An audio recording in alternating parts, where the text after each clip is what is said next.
Hi, my name is Samantha Migliore, and today I want to talk to you about how to be a boss.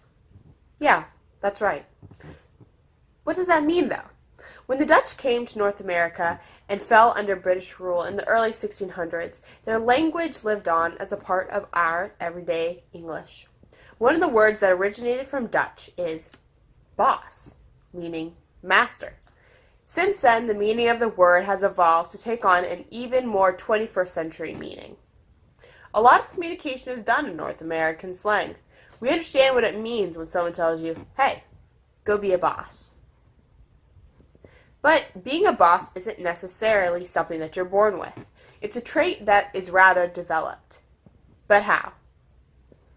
Having confidence. Having confidence and knowing who you are. You don't need people's approval to be valuable. As a human, you have intrinsic value. That cannot be altered based on other people's opinions. Seek out people's respect, but know that you don't need their approval. You have the freedom to disagree. Ultimately, you know what your motives are, you know what you meant, and you know your value.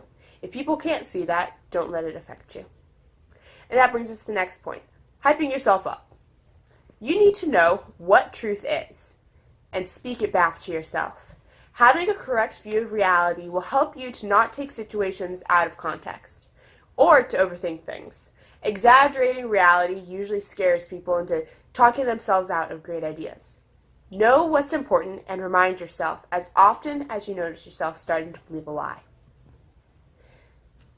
Self-discipline begins with the mastery of your thoughts. If you don't control what you think, you can't control what you do. Simply, self-discipline enables you to think first and to act afterwards. Napoleon Hill. Now, confidence, while it is very convincing in and of itself, it will get you far in life. You do need other skills in order to gain people's trust and to form opportunities to take leadership roles. That brings us to the point of being knowledgeable.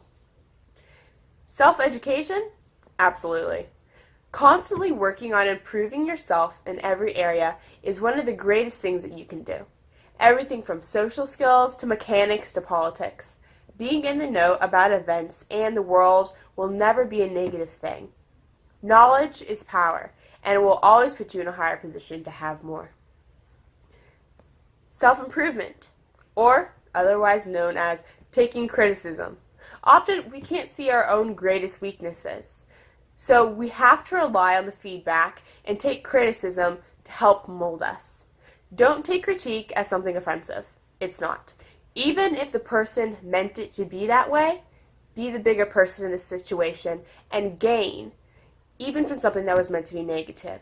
Always take critique and criticism and use it as an opportunity to grow yourself. So, knowledge and skills are helpful, but they're only helpful if they're actually used.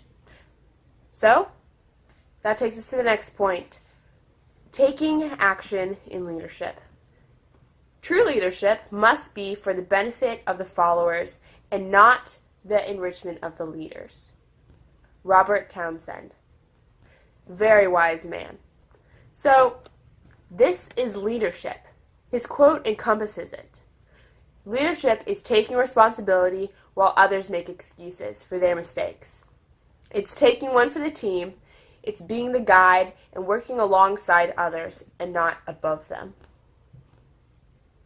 So, how do you apply leadership? Well, when you see a problem, make it your problem. Don't wait to see how others will react or how they react. Set the standards. Honest standards that are achievable, but high standards. Challenge yourself, grow yourself, and by doing so, you'll challenge the others around you. You can't expect of others what you yourself don't practice. So, in conclusion, just do what you need to do to get your brain and your body engaged and to react and to work towards goals of knowledge, improvement, and leadership. No one is perfect, but set perfect standards so that you'll always be striving, always be improving, and always growing and challenging yourself. Thank you.